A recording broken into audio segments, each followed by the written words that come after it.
اعتکاف، یہ حدیث پاک شامل کر لیں۔ فرمان آخری نبی صلی اللہ تعالی علیہ وآلہ وسلم، جو مجھ پر شوق و محبت کی وجہ سے 3 مرتبہ دن میں اور 3 مرتبہ رات میں درود پاک پڑھے، اللہ پاک پر حق ہے کہ وہ اس دن اور اس رات کے گناہ بخش دے۔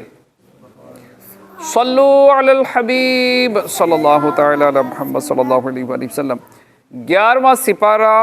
سورہ توبہ کی آیت نمبر 98 اللہ رب العزت کا فرمان عالی شان ہے، وَمِنَ الْأَعْرَابِ مَن يَتَّخِذُ مَا يُنفِقُ مَغْرَمًا، اور کچھ گنوار وہ ہیں کہ جو اللہ کی راہ میں خرچ کریں اسے تاوان سمجھیں،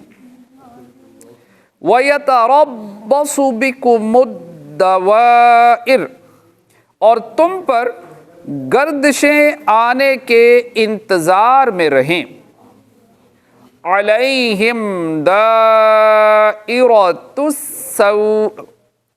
انہی پر ہے بری گردش،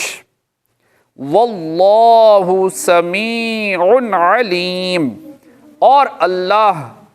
سنتا جانتا ہے۔ اس آیت کا خلاصہ یہ ہے کہ کچھ دیہاتی ایسے ہیں کہ اللہ عز و جل کی راہ میں جو خرچ کرتے ہیں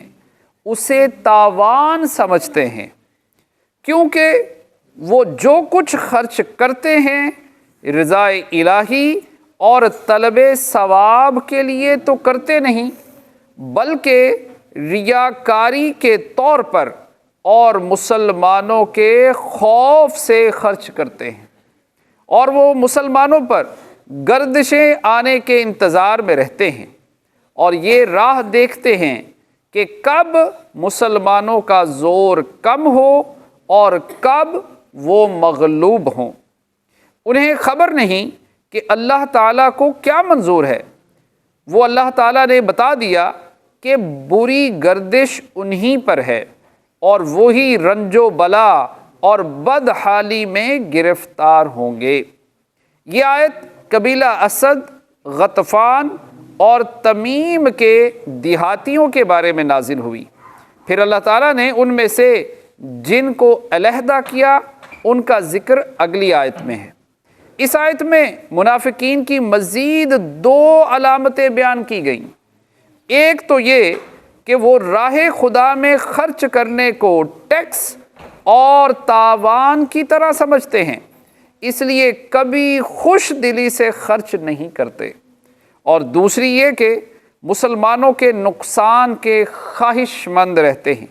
یاد رہے کہ قرآن مجید کی آیات ہماری اصلاح کے لیے نازل ہوئی ہیں، اس لیے ہمیں بھی اپنے حال پر غور کرنا چاہیے، کیونکہ آج ہمارے معاشرے میں بھی